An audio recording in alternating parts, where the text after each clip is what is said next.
Yogendra sir, आप सामाजिक क्षेत्र में और पीड़ित शोषितों के लिए काम करते हैं, आंदोलन प्रदर्शन करते हैं, देश में शीर्ष स्तर पे करते हैं।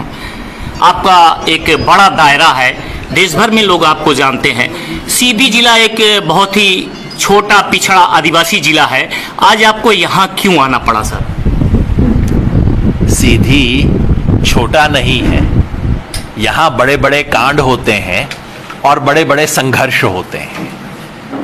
उस कांड को अपनी आंख से देखने और उस संघर्ष की ऊर्जा से प्रेरणा ग्रहण करने के लिए मैं यहाँ सीधी में आया हूँ, इस उम्मीद में कि देश में इस इलाके की छवि जो उल्टी हो गई है उसको दोबारा सीधी कर दिया जाए।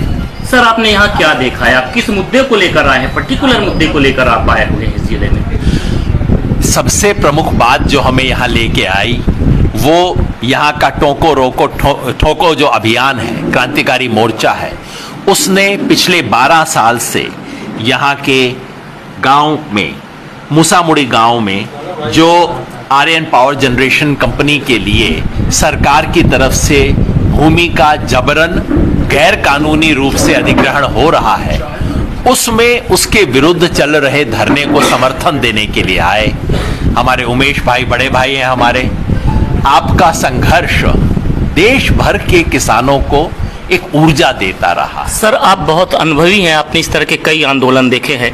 सीधी जिले के आदिवासियों की जो जमीन जा रही है उसके लिए तिवारी जी आंदोलन प्रदर्शन लंबे समय से कर रहे हैं, हमारे ख्याल से ये जेल भी जा चुके हैं।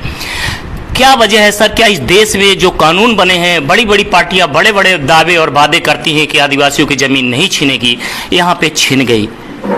क्यों कानून कोई काम नहीं कर पा रहा है अपना?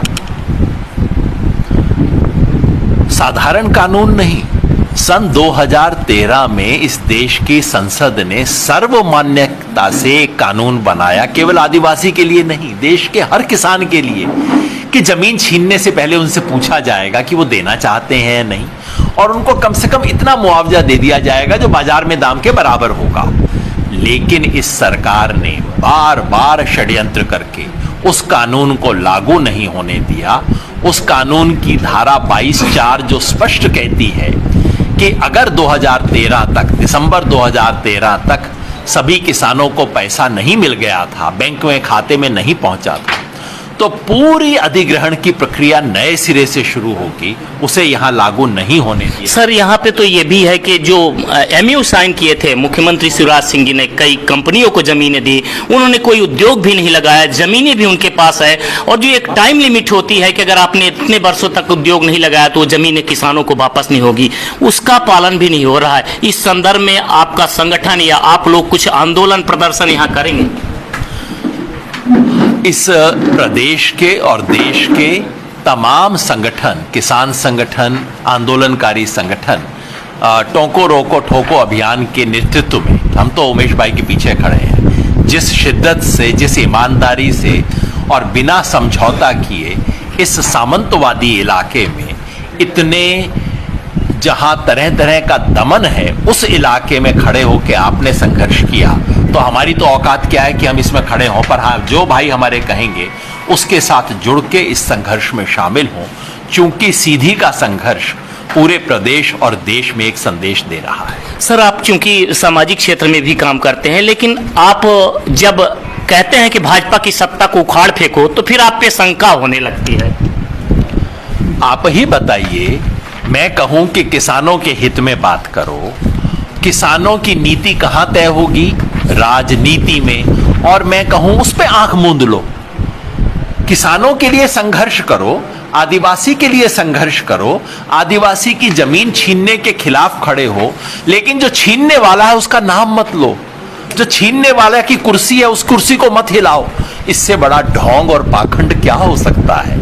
अगर किसान को, मैं खुल के कहता हूं, आज नहीं हमेशा कहा है, किसान का राजनीति से केवल 2 ही रिश्ता हो सकता है, या तो राजनीति किसान को नचाएगी या किसान राजनीति के नाक में नकेल डालेगा। सर, आप चूंकि सामाजिक क्षेत्र से हैं, काम करते हैं, आप चाहें तो सत्ता के साथ रहकर भी काम कर सकते हैं, क्या वजह है आपको विपक्ष ही रास आता है?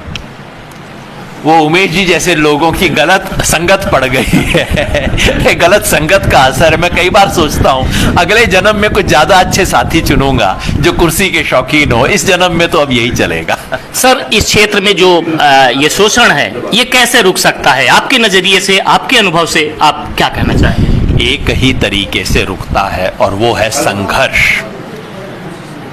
सत्य के लिए, इंसाफ के लिए संघर्ष। और मैं देख रहा हूं कि सीधी में उस संघर्ष का बिगुल बज चुका है। चाहे हमारे सियाराम भाई सरपंच हों, चाहे यहाँ के पत्रकार हों, चाहे यहाँ हमारे भाई मनोज कोल हों या विवेक कोल हों, चाहे नीरज कुंदेला भाई हों, तरह तरह से सीधी ने एक संघर्ष की मिसाल रखनी शुरू की है। और यहाँ के सामंतवादी, वर्चस्ववादी और दमनकारी जो कुर्सी है उसको अब एक नोटिस जा चुका है। खतरे की घंटी उसके लिए बज चुकी है। और जैसे मैंने कहा, सीधी में आके बड़ी बड़ी चीजें सीधी हो जाएंगी। बहुत बहुत धन्यवाद सर।